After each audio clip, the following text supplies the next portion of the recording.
नमस्कार दोस्तों, मैं रुपेश सेठी अपने YouTube चैनल में आप सभी का हार्दिक स्वागत करता हूं।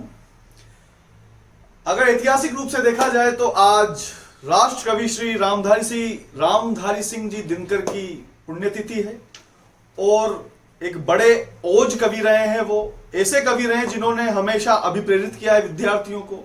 तो उनकी कुछ लाइनें हैं, वहां से मैं शुरुआत करना चाहूंगा आज की। है कौन विघ्न ऐसा जग में टिक सके आदमी के मग में, खम ठोक ठेलता है जब नर जाते पर्वत के पांव उखड़, मानव जब जोर लगाता है पत्थर पानी बन जाता है, गुण एक से एक प्रखर छिपे हैं मानव के भीतर, बत्ती जो नहीं जलाता है रोशनी नहीं वह पाता है, वृतिका में जैसे लाली हो हीना जैसे उजियारी हो, पीसा जाता जो इक्षुदंड झड़ती रस की धारा अखंड, जो लाक्षाग्रह में जलते हैं वही सूरमा निकलते हैं। कि मतलब जिसने इस जीवन में संघर्ष देखा है, गरीबी देखी है, लाचारी देखी है, कहीं ना कहीं कमी देखी है, वो आगे जाकर कुछ ना कुछ बड़ा जरूर करेगा, अवश्य करेगा। लेकिन संघर्ष ही जीवन का नाम है। आलस्य, विलासिता, भोग, ये सब बेकार आदमियों की बातें हैं। विद्यार्थियों को अपने जीवन में संघर्ष करना ही चाहिए और अपने संघर्ष का रोना किसी के आगे रोना भी नहीं चाहिए। उत्साह ही एक ऐसी चीज है जो संघर्ष को आगे बढ़ाता है। जितना बढ़िया संघर्ष होगा, जितना तेज संघर्ष होगा, आपकी सफलता भी उतने ही बड़े झंडे गाड़ेगी। तो इसीलिए संघर्ष से डरिए मत। अगर जीवन में कोई चीज कम होती है तो उसका रोना मत रोइए, उसको अपनी पावर बनाइए और उसी के सहारे आगे बढ़ते जाइए। एक और बड़ी जबरदस्त लाइन कही है रामधारी सिंह जी ने कि हे अनल किरीट भाल पर ओ आशिक होने वाले, कालकूट पहले पी लेना सुधा बीज बोने वाले, धरकर चरण विजित श्रृंगों पर झंडे वही उड़ाते हैं जो अपनी ही उंगली से खंजर की जंग छुड़ाते हैं। कि मतलब हे विद्यार्थियों, जो आप लोग सब सरकारी नौकरी तैयारियां कर रहे हो ना, तो जीवन में आने वाले संघर्षों से मत डरो। इन संघर्षों को अपनी ताकत बनाओ और अगर आपको अमृत का सेवन करना है, मतलब सरकारी नौकरी चाहिए, तो सबसे पहले क्या पियो आप? कालकूट, जहर पियो, तभी आप सरकारी नौकरी पा सकते हो। हाँ भाई, अब अपनी बात आगे करते हैं अपन। कल हमने संविधान के परिचय पे बात की थी। कुछ बेसिक चीजें मैंने आपको बताई थी, जैसे सरकार के 3 अंग, व्यवस्थापिका, कार्यपालिका, न्यायपालिका। और आपको एक चीज ये भी बताई थी कि भारत जो है वहां पर 3 प्रकार की सरकारें समांतर रूप से कार्य करती है। जैसे सबसे पहले संघीय सरकार, जिसे आप केंद्र सरकार भी बोलते हो। दूसरी सरकार आपकी प्रांतीय सरकार या राज्य सरकार, जो प्रत्येक राज्य में होगी। और तीसरी सरकार होती है आपकी स्थानीय सरकार, जो जिला स्तर पर अलग होती है, मतलब नगरीय स्तर पर अलग होगी और ग्रामीण स्तर पर अलग होगी। इस प्रकार से हमने कल तीनों प्रकार की सरकारों पर बात कर ली थी। आज संविधान के परिचय को ही आगे बढ़ाते हुए, मैं संविधान के परिचय को आगे बढ़ाते हुए थोड़ी सी बात और करना चाहूंगा। तो देखते हैं, आइए। देखिए भाई, सबसे पहले आज मैं बात करना चाहूंगा संविधान की परिभाषा की, कि संविधान होता क्या है।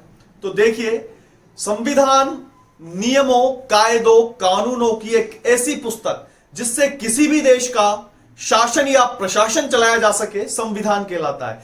इसलिए हम संविधान को क्या कह सकते हैं? संविधान को हम विधिक दस्तावेज के नाम से भी बुला सकते हैं, या इंग्लिश में बोले तो इसे लीगल डॉक्यूमेंट भी कह सकते हैं। यही संविधान है। अब अगर बात करें कि संविधान के प्राचीनतम साक्ष्य कहां से मिले, तो भाई संविधान के प्राचीनतम जो साक्ष्य हैं वो बेबीलोनिया की जो हम्मुराबी संहिता है वहां से प्राप्त हुए हैं। भाई बेबीलोनिया का जो राजा था, हम्मुराबी नाम का राजा था, उसने अपनी जनता को अपने कानून बताने के लिए लगभग 282 कानूनों को बड़े बड़े पत्थरों पर अंकित करवा दिया था, या कागजों पर लिखवा कर उन्हें पेड़ों पर चिपकवा दिया था, ताकि जनता उन कानूनों को पढ़ सके और उसके हिसाब से अपना जीवन यापन कर सके। तो सबसे प्राचीनतम साक्ष्य बेबीलोनिया की हम्मुराबी संहिता।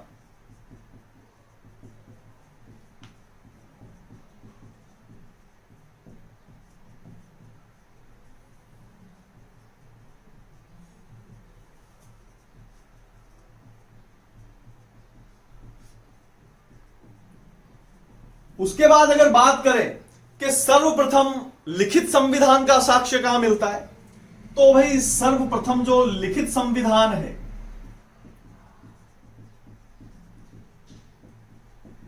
इसका साक्ष्य मिलता है आपकी अमेरिका, और इसमें भी फिलाडेल्फिया।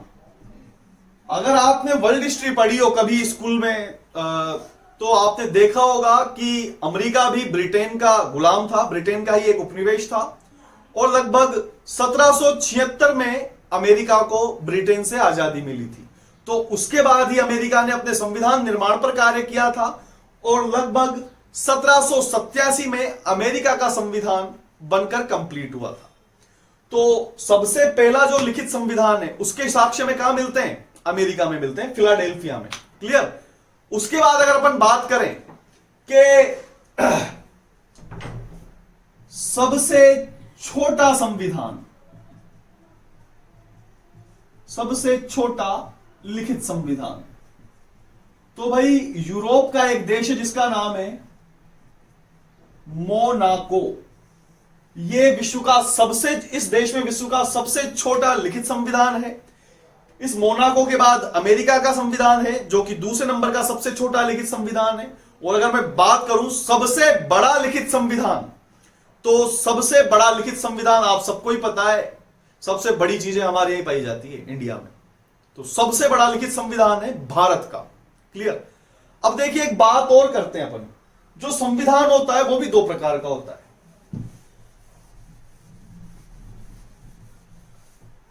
संविधान भी दो प्रकार का, पहला लिखित संविधान और दूसरा अलिखित संविधान।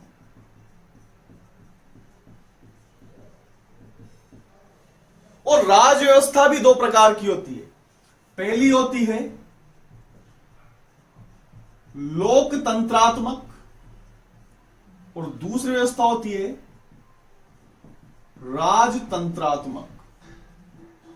अर्थात सीधी सी बात है कि जिस देश में लिखित संविधान होता है वहां पर राज व्यवस्था कैसी होती है? लोकतंत्रात्मक।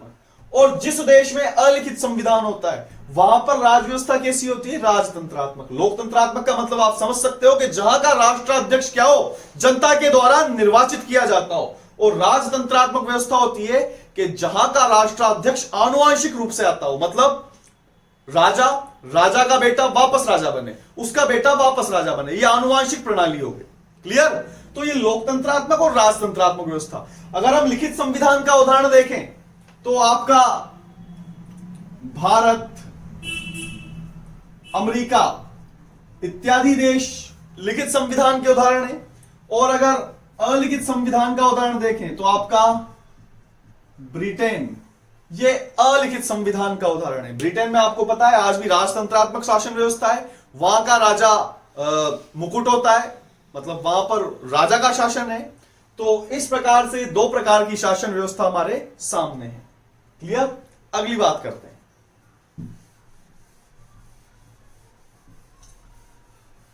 अब अगर अपन संविधान की ऐतिहासिक पृष्ठभूमि पर बात करें तो देखिए भाई 3 डेट्स हमारे सामने आती है। सबसे पहले 26 नवंबर 1949, दूसरी डेट आती है 26 जनवरी 1950। और सबसे पहले इन दोनों डेट्स पे बात करते हैं। संविधान आंशिक रूप से लागू और संविधान पूर्ण रूप से लागू। देखिए भाई, भारतीय संविधान सभा उसकी प्रथम बैठक कब हुई थी? 9 दिसंबर 1946 को। और 9 दिसंबर 1946 के पश्चात 26 नवंबर 1949 को संविधान हमारा बनकर कंप्लीट हो गया था। और इसी दिन संविधान के कुछ महत्वपूर्ण प्रावधानों को लागू भी कर दिया गया था। भाई संविधान पारित हुआ, बनकर कंप्लीट हुआ, और इसी दिन संविधान को कुछ महत्वपूर्ण प्रावधानों को लागू कर दिया गया। लेकिन 26 जनवरी 1950 को ही संविधान पूर्ण रूप से लागू हुआ। इसके पीछे भी एक स्टोरी है। देखिए भाई, 26 जनवरी 1930 को भारतीय क्रांतिकारियों के द्वारा अपना पहला स्वाधीनता दिवस मनाया गया था। अब आपका देश 15 अगस्त 1947 को आजाद हो चुका है, लेकिन हमने हमारा पहला स्वाधीनता दिवस कब मनाया है? 26 जनवरी 1930 को। मतलब क्रांतिकारियों के लिए जो 26 जनवरी की तिथि थी, यह बड़ी इंपॉर्टेंट थी और वो इसे इतिहास में अमर बनाना चाहते थे। तो इसीलिए हमारा संविधान 26 नवंबर 1949 को बनकर कंप्लीट हो गया था, लेकिन उस दिन पूर्ण रूप से संविधान को लागू नहीं किया गया। क्यों? क्योंकि हम 26 जनवरी का इंतजार करेंगे और इसीलिए 2 महीने इंतजार किया गया और 26 जनवरी 1950 को संविधान को पूर्ण रूप से लागू किया गया। क्लियर? हमारे जो संविधान की प्रस्तावना है, उस संविधान की प्रस्तावना में भी 26 नवंबर 1949 को ही संविधान को लागू होना बताया गया है। मतलब प्रस्तावना के अनुसार संविधान लागू होने की तिथि क्या है? 26 नवंबर 1949। लेकिन अगर हमारा संविधान पूर्ण रूप से लागू हुआ है तो वो कब हुआ है? 26 जनवरी 1950 को। क्लियर? अब एक तिथि और आती है आपके सामने, 26 नवंबर 2015। देखिए भाई, 26 नवंबर को हमारा संविधान बनकर तैयार हुआ था, इसीलिए भारत सरकार ने 26 नवंबर को भी इतिहास में अमर बनाने के लिए इस दिवस को किस रूप में मनाने की घोषणा की? संविधान दिवस के रूप में। और 26 नवंबर 2015 के पश्चात, 26 नवंबर 2015 से प्रतिवर्ष 26 नवंबर को संविधान दिवस के रूप में मनाया जाता है। आपके लिए एक बहुत महत्वपूर्ण प्रश्न है जो कभी लगभग 2 बार परीक्षा में पूछा भी जा चुका है। क्लियर?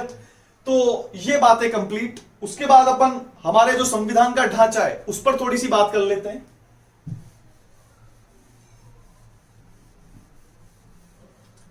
देखिए भाई, भारतीय संविधान का ढांचा, तो अगर संविधान के अध्याय ये है आपके 26 जनवरी 1950 और ये है वर्तमान।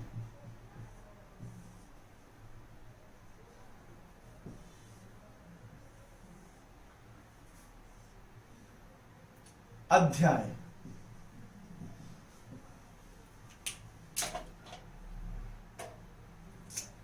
देखिए भाई, 26 जनवरी 1950 को भारतीय संविधान के अध्यायों की संख्या कितनी थी? 22। वर्तमान में अध्यायों की संख्या कितनी है? 22। क्लियर? अनुसूचियां, 26 जनवरी 1950 जिस दिन संविधान लागू हुआ उस दिन अनुसूचियों की संख्या कितनी थी? 8। वर्तमान में अनुसूचियों की संख्या कितनी है? 12। अनुच्छेद, 26 जनवरी 1950 को जिस दिन संविधान लागू हुआ उस दिन अनुच्छेदों की संख्या कितनी थी? 395। वर्तमान में अनुच्छेदों की संख्या कितनी है? 395। आप इस 395 को ही याद रखेंगे, क्योंकि भारतीय संविधान में अब तक जितने भी संशोधन किए गए हैं उनसे जो भी अनुच्छेद बढ़े वो सेपरेट नहीं बढ़े हैं, वो इन 395 अनुच्छेदों के अंतर्गत ही हैं। इसलिए कई सस्ती किताबों में 445, 448 इत्यादि दे रखा है, आप उन पर ना जाइए। अनुच्छेदों की वर्तमान में संख्या कितनी है? 395 ही है। यह भारतीय संविधान का तत्कालीन और वर्तमान ढांचा है, आपको यही याद रखना है। एक बात, केवल जो परिवर्तन हुआ है ढांचे में वो अनुसूचियों की संख्या में हुआ है। 26 जनवरी 1950 को अनुसूचियों की संख्या 8 थी, वर्तमान में 12 है। मतलब नवीन अनुसूचियां जो हैं वो कितनी हैं? 4। वर्तमान में 4 नवीन अनुसूचियों को जोड़ा जा चुका है। क्लियर? आगे। हाँ भाई, तो देखिए हमने काफी कुछ बातें की संविधान के ऊपर, जैसे कि 26 नवंबर की तिथि पर, 26 जनवरी की तिथि पर संविधान दिवस की बात की।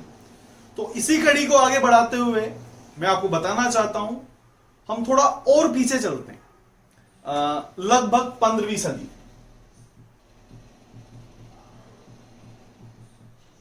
15वीं सदी के आसपास यूरोपियन जो कंट्रीज थी वहां पर एक क्रांति शुरू हुई थी जिसका नाम दिया गया था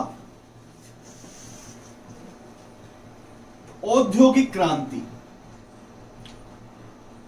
अब देखिए, औद्योगिक क्रांति को अपन एक अलग तरीके से समझते हैं। औद्योगिक क्रांति जो यूरोपियन कंट्रीज में शुरू हुई थी, इस क्रांति के फलस्वरूप यूरोपियन कंट्रीज ने तकनीक में काफी कुछ विकास किया था। वहां पर मशीनरी जबरदस्त रूप से डेवलप हो चुकी थी, लेकिन उनके पास एक चीज की कमी थी जिसे कहा जाता है कच्चा माल। जैसे अगर यूरोपियन कंट्रीज के पास फैक्ट्रीज हैं, मशीनरीज हैं, तो उनके पास कपड़ा बनाने के लिए सूत, कपास ये नहीं था। भाई कपड़ा किससे बनेगा? कपास से। और कपास जो है वो कहां पर पैदा होता था? एशियाई देशों में। तो इसी वजह से यूरोपियन कंट्रीज में एक नई पहल शुरू की गई जिसे कहा गया पुनर्जागरण काल। और इसी पुनर्जागरण काल के तहत एशियाई देशों तक आने का रास्ता खोजने के लिए कई सारे यूरोपीय नागरिक बाहर निकले और इसी कड़ी में भारत की खोज की गई। आप सबको पता है भारत की खोज पुर्तगाल का एक नाविक था जिसका नाम था Vasco D gamma. Vasco D gamma द्वारा की गई थी। अब देखिए आप, यूरोपियन कंट्रीज के पास मशीन है लेकिन कच्चा माल नहीं है। भारत जैसे देश के पास कच्चा माल है लेकिन मशीन नहीं है। तो इसके बाद धीरे धीरे यूरोपियन कंट्रीज ने एशियाई देशों में अपना प्रभुत्व जमाने के लिए व्यापार को बहाना बनाया और इसी के बाद यूरोपियन देश एशियाई देशों की तरफ अग्रसर हुए। और उसके बाद का जो काल आया उसे क्या कहा गया? उपनिवेश काल। उपनिवेश काल से तात्पर्य है कि यूरोपियन कंट्रीज इन छोटे छोटे एशियाई देशों को, जो कि आर्थिक रूप से गरीब थे, इन देशों को अपना गुलाम बनाकर यहां से कच्चा माल उठाती थी और उस कच्चे माल को उठाकर अपनी फैक्ट्रीज में लेके जाती थी यूरोप में। वहां से उस माल को रिप्रोड्यूस किया जाता था, उत्पादित किया जाता था और उसको वापस बेचने के लिए कहां लाया जाता था? एशियाई देशों में। तो इस प्रकार ये जो औद्योगिक क्रांति थी, इसने संपूर्ण विश्व को एक अंतरराष्ट्रीय बाजार उपलब्ध कराया था और यहां से ही अंतरराष्ट्रीय व्यापार की शुरुआत होती है। हम अगली बात करते हैं कि अंग्रेज भारत में आ चुके थे। अंग्रेज भारत में आने का मुख्य कारण जो था वो था व्यापार, और यही व्यापार आगे जाकर किसका कारण बनेगा? उपनिवेश का, मतलब भारत की गुलामी का। हमने भारत में प्राचीन काल से देखा है कि भारत एक राजतंत्रात्मक देश रहा है। मतलब हमारे यहां जो राज्य थे या रियासतें थी वो राजाओं के प्रभुत्व में थी और उन राजाओं का बेटा ही क्या बनता था? अगला राजा। मतलब हमारे यहां जो पद्धति थी वो राजतंत्रात्मक पद्धति थी। लेकिन अंग्रेजों ने भारत में अपना प्रभुत्व संपन्न या अपना प्रभुत्व जमाने के लिए लोकतंत्रात्मक व्यवस्था को जन्म दिया। और आपको यह भी पता है कि अगर किसी भी देश पर या किसी भी क्षेत्र पर शासन करना है तो कुछ नियम कायदों की जरूरत पड़ेगी, और इन्हीं नियम कायदे कानूनों के लिए अंग्रेजों ने भारत में अपना प्रभुत्व जमाया। अब देखिए आप, जब अंग्रेज भारत में अपना अस्तित्व जमा रहे थे तो उस समय उत्तर भारत पर मुगलों का राज्य था और दक्षिण भारत में मराठों का राज्य था। मतलब भारत में दो सबसे बड़ी शक्तियां थी, एक तो मुगल शक्ति और एक मराठा शक्ति, और तीसरी शक्ति जो कि अंग्रेज थे वो व्यापार के लिए भारत में आ चुके थे। और आपको यह भी पता है कि 1764 में एक बहुत महत्वपूर्ण युद्ध हुआ है जिसका नाम क्या है? बक्सर का युद्ध। इस युद्ध में अंग्रेजों ने मराठा ताकत और मुगल ताकत को हरा दिया था और 1764 में बक्सर के युद्ध में अंग्रेजों की विजय हो चुकी थी। इस युद्ध में विजय होने के पश्चात अंग्रेज भारत में सबसे बड़ी शक्ति बनकर उभरे थे और अंग्रेजों ने जो अपना सबसे पहला अधिकार किया था वो बंगाल राज्य पर किया था। मतलब अंग्रेज व्यापार तो संपूर्ण भारत से कर रहे थे, लेकिन अंग्रेजों ने जो अपनी सबसे पहली राजनीतिक सत्ता स्थापित की थी वो बंगाल राज्य में की थी। और इसी व्यापारिक और राजनीतिक सत्ता को आगे बढ़ाते हुए अंग्रेजों ने भारत में कुछ अधिनियम, कुछ कानून लागू करने की चेष्टा की और कुछ कानून बनाए, कुछ एक्ट बनाए जिन्हें शासन अधिनियमों के नाम से जाना जाता है। और उसी कड़ी में जो पहला एक्ट अंग्रेज सरकार लेके आई थी उसका नाम था रेगुलेटिंग एक्ट 1773। अब देखिए आप, अपनी अगली क्लास में हम इन्हीं अधिनियमों पर चर्चा करेंगे। ये कई सारे अधिनियम हैं, मैं आपको आज सारे अधिनियम बता देता हूं कौन कौन से अधिनियम हैं जो हमें संवैधानिक विकास के रूप में पढ़ने हैं। जैसे पहला जो अधिनियम आता है हमारे सामने वो आता है रेगुलेटिंग एक्ट 1773। उसके बाद दूसरा अधिनियम पढ़ेंगे अपन पिट्स इंडिया एक्ट 1784। उसके बाद प्रत्येक 20 वर्ष के अंतराल में 4 चार्टर एक्ट लाए गए थे। तो first charter act 1793, second charter act 1813, उसके बाद थर्ड चार्टर एक्ट 1833, उसके बाद चतुर्थ चार्टर एक्ट 1853। उसके बाद आप सबको पता है कि 1857 में एक बहुत जबरदस्त स्वतंत्रता संग्राम हुआ था जिसे 1857 की क्रांति कहा जाता है। उसके बाद भारत में संवैधानिक विकास की गति अति तीव्र हो चुकी थी। तो इसके पश्चात एक बहुत महत्वपूर्ण एक था जिसका नाम है भारत शासन अधिनियम 1858। इसके पश्चात भारत शासन अधिनियम 1861।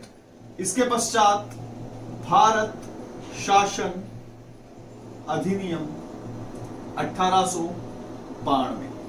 उसके बाद आपके सिलेबस में जो अत्यंत महत्वपूर्ण है, जहां से प्रश्न बनने की संभावनाएं प्रबल होती है, उसमें अगला एक्ट आता है भारत शासन अधिनियम 1909। इसे आप मार्ले मिंटो सुधार भी कहते हैं। उसके बाद अगला आता है आपके भारत शासन अधिनियम 1919। इसे आप कहते हैं मॉन्टेग्यू चेम्सफोर्ड सुधार। और उसके बाद अगला और जो सबसे लास्ट है वो है भारत शासन अधिनियम 1935। और जो अंग्रेज सरकार के द्वारा अंतिम शासन अधिनियम लाया गया था जिसके तहत भारत को स्वतंत्रता प्रदान की गई थी, उसका नाम है भारत स्वतंत्रता अधिनियम 1947। इसी अधिनियम के तहत भारत को स्वतंत्रता प्रदान की गई। तो देखिए भाई, ये सारे अधिनियम, आपकी जो टॉपिक है उसका नाम है संवैधानिक विकास। इस संवैधानिक विकास के अंतर्गत हमें पढ़ने हैं। हम अगली क्लास में इन्हीं अधिनियमों पर चर्चा करेंगे। तो तब तक के लिए घर पर रहिए, सुरक्षित रहिए, अपने स्वास्थ्य का ध्यान रखिए और अपने राष्ट्र के प्रति समर्पित रहिए। अपने राष्ट्र और अपने राष्ट्र के नागरिकों के स्वास्थ्य के लिए आप बेहतर है घर पे रहें। क्लियर? क्योंकि आपके जीवन का जो अंतिम ध्येय है वह भी क्या है? जीवन ही है। तब तक के लिए शुक्रिया, धन्यवाद, आभार।